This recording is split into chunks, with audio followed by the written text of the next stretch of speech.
गासिखौ रन्जन दैमारियाबो गगोन नायबाय थाल' नोंसोर टाइम थारिख आं होनो हायालै जायखिजाया रायलायबाय आरो नोंसोर मा सानदों बिनि डाबल गुन मावगोन आङो नायबाय था आं बबेबा शब्दखौ बारा बुजिनो रोङा ना मा होनदों जिरायगोनब्रा मानो जिराया जानो मिनि सेक्रेटारि जाबाय बेहाय जों मानो जिराया जानो जागोन जिरायगोन एसेमब्लि खुंगोन आगोलनिफ्रायनो सिन्था खालामबोबाय थानाय मिनि सेक्रेटारियेट एबार मिनि सेक्रेटारि जाखांनायनि उनाव उदालगुरि जिल्ला बा तामुलपुर बा बाक्सानि मानसिफ्रा क'क्राझाराव थांनानै एफाग्राबमानि खस्थ' खालामनायनि खुनु प्रयजन गैला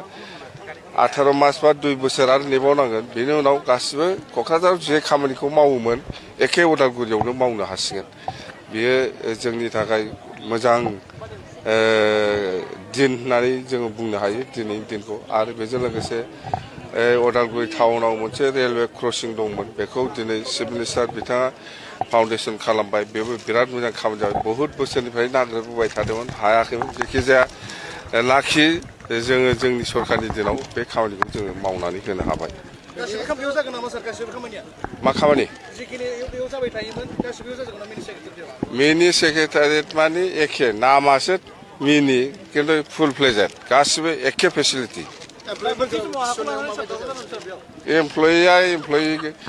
एमप्लयिनि नियम दङ थिसननाया मारै थिसननांगौ बे सिस्टेमाव थिसनगोन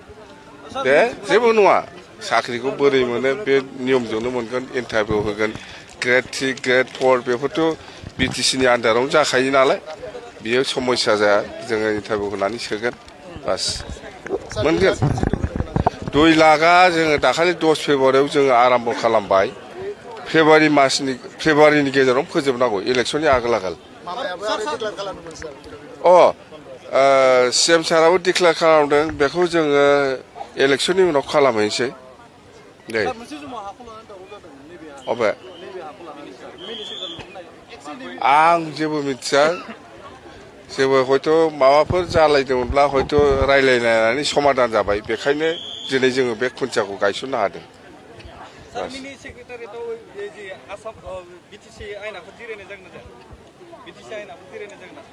आं बबेबा शब्दखौ बारा बुजिनो रोङा ना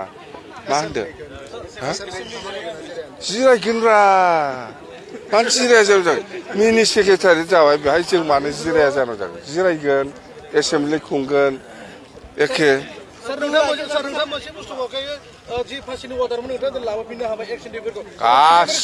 गासिखौ रन्जन दैमारियाबो गगोन नायबाय थाल' नोंसोर टाइम थारिख आं होनो हायालै जायखिजाया रायलायबाय आरो नोंसोर मा सानदों बिनि डाबल गुन मावगोन आङो नायबाय था